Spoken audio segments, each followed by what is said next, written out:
Je vous souhaite la bienvenue dans cette nouvelle vidéo. L'objet du délit, c'est lui, un leurre de 5,5 cm destiné au drop shot. La première partie sera destinée à la décomposition de toutes les étapes de la fabrication des contre-moules. Et dans la deuxième partie, nous verrons ensemble le processus de fabrication d'un moule en RTV et aussi du coulage des leurres définitifs.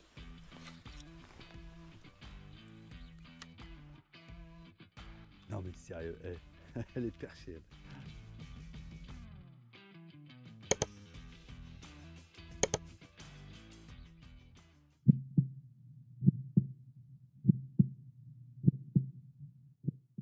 Alors dans cette première partie de vidéo, je vais déjà vous montrer quel est le cheminement dans la conception d'un contre-moule pour partir du modèle jusqu'aux deux parties que vous voyez à l'écran. Alors je vous montre ici la première ébauche de ma créature. Vous pouvez voir que j'avais fait des petits détails, des petites pattes sur le côté, que j'avais matérialisé et à chaque fois avec des évents individualisés sur chaque patte. Et la disposition faisait que les contre-moules étaient beaucoup plus grands. J'aurais eu besoin de plus de 2 kg de RTV. Donc c'est ce qui fait que lui, je l'ai laissé tomber, tout simplement.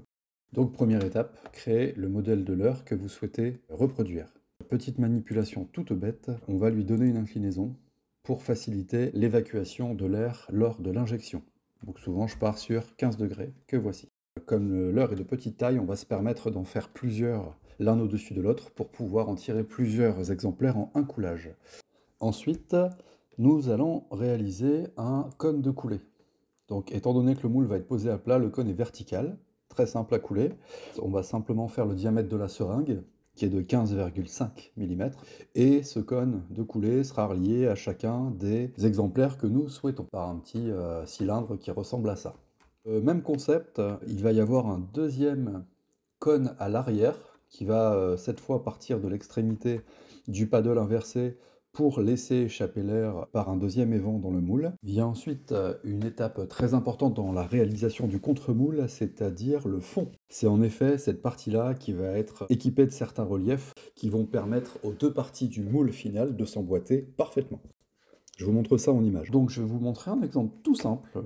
Je vais recréer une esquisse dans laquelle je vais faire un rectangle. Ce rectangle, je vais lui faire une extrusion de 1 mm d'épaisseur. Je vais recréer une esquisse sur mon cube. On va tracer une diagonale histoire d'aller chercher le centre. Donc je travaille beaucoup avec des formes circulaires pour assembler mes deux parties.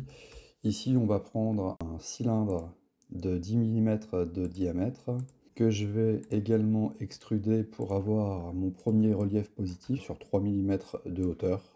Une fois que vous avez fait ça, vous allez créer une symétrie miroir, donc de 7 pièces, par rapport à un axe qui peut être celui-là, étant donné que je n'ai pas préparé avant. Vous créez du coup un deuxième corps, qui a été se redessiner ici par symétrie. Je les ai remis l'un à côté de l'autre. Et là, techniquement, la pièce de gauche va rester telle quelle. La pièce de droite va être retravaillée pour être le négatif de la pièce de gauche. Bon, la première chose à faire va être de recréer un petit peu d'épaisseur, à savoir 3 mm. Et la pièce qui était ici positive, le cylindre positif, va devenir négatif. Je vais lui demander de reculer de 6 mm pour faire les 3 plus 3. Au détail, d'arrondir les angles, c'est le cas de le dire, c'est-à-dire que je vais sélectionner les périmètres des pièces, des cylindres, pour leur appliquer un congé de 1,5 mm. On va avoir vraiment deux pièces qui vont s'emboîter parfaitement, l'une dans l'autre. C'est ce qui fait que quand vous allez les superposer, elles vont s'emboîter parfaitement, à l'image un peu de ces deux pièces que je viens de vous montrer rapidement. Voilà. Donc une fois que le fond sera établi, il suffira de faire les parois périphériques. Comme le moule va être imprimé en vertical sur le plateau d'impression, je conseille des arrondis dans les angles bas pour rigidifier l'ensemble. Dernière partie, qui sera en réalité un quatrième côté nomade, la paroi du fond, pour faciliter le démoulage, qui va être réalisé à part. Une fois que vous avez fait tout ça, il restera à réaliser une symétrie du moule inversé. Donc là, j'ai réuni toutes les parties qu'on vient de voir séparément en un moule, et sa symétrie pour la partie 2 sera celle-ci. Donc pour vous leur montrer de près, Pour celles et ceux qui souhaiteraient reproduire le moule chez eux, les fichiers STL sont disponibles sur le site Cult. J'ai beaucoup parlé dans cette première partie, où je vous propose de regarder la partie 2 en images pour vous détailler un maximum toutes les étapes de fabrication du moule en RTV et aussi du coulage des leurres grâce à l'injecteur.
Cette vidéo touche déjà à sa fin.